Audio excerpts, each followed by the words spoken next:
ஜீவவசனம் கூறுவோம், சகோதரரே சேர்ந்தே எக்காலம் ஊதுவோம். கர்த்தருடைய நாமம் உயர்த்தப்படுவதாக. கிறிஸ்துவுக்குள் அன்பானவர்களை, இந்த நாளிலும் ஜீவ வார்த்தை ஒன்றை கேட்போம். மத்தேயு 26:10 இப்படி சொல்லுகிறது.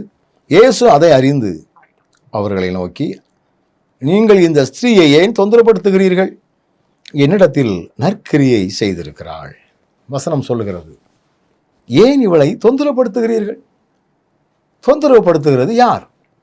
சீஷர்கள். யாரை? ஒரு பெண்ணை. ஏன்?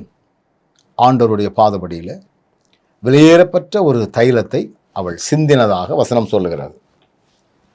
சீஷர்கள் நினைக்கிறார்கள், ஆஹா, இது விலையேறப்பட்ட நலதம் என்கிற ஒரு தைலம், இப்போ விற்றாலும் இவ்வளோ பணத்துக்கு போகும், இப்படி வேஸ்ட் பண்ணிட்டாள, இப்படி வம்பாக்கிட்டாள என்று எண்ணிக்கொண்டிருக்கிறார்கள்.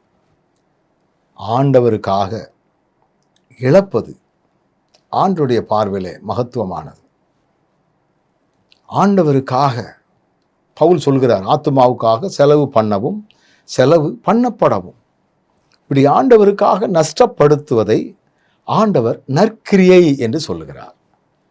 நீங்கள் செய்கிற ஒவ்வொரு காரியமும் என் ஆண்டவருக்காக செய்கிறேன், அதுதான் ஆண்டவருக்காக. அந்த கிறிஸ்துவினுடைய அன்பு உங்களுக்குள்ள இருந்தால் எந்த பிரதிபலனையும் எதிர்பாராமல் ஆண்டவருக்கென்று ஓடிக்கிட்டே இருக்கலாம், ஆண்டவருக்காக செஞ்சுக்கிட்டே இருக்கலாம். ஒருவேளை உலகத்தின் பார்வைக்கு, என்னுடைய ஆரம்ப காலங்களிலெல்லாம் நான் இறைவனுக்காக ஓடும் பொழுது எங்கள் ஊரை சார்ந்த ஒரு சகோதரன், எப்பா உனக்கு 4 பிள்ளைகள் இருக்கிறாங்க, ஊழியத்துக்கு செலவு பண்ணுதேனே செலவு பண்ணி ஒரு நாளிலே நீ டீ குடிக்கக்கூட கஷ்டப்படுவாய், டீக்கு கூட வழி இல்லாமல் லாட்ரி அடிப்ப அப்படின்னு ஒரு ஆலோசனை சொன்னார். அதே சகோதரரை நான் போன வாரத்தில் பார்த்து பேசிக்கிட்டு இருந்தோம். இப்படியெல்லாம் ஒரு காலத்தில் சொன்னியப்பா, ஆனால் ஆண்டவர் என்னை அப்படி வைக்கலையே.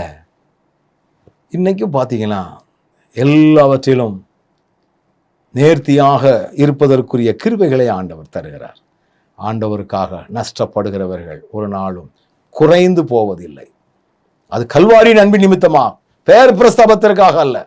அந்த கல்வாரியின் அன்பினால் எனக்காக அவரையே தந்தாரே, அந்த அன்பினால நாமும் இணைந்து செயல்படுவோம். நல்ல ஆண்டவரே, நீர் சொல்லக்கூடிய நற்கிரியை நாங்களும் செயலிலே காட்ட கிருபை தாரும்.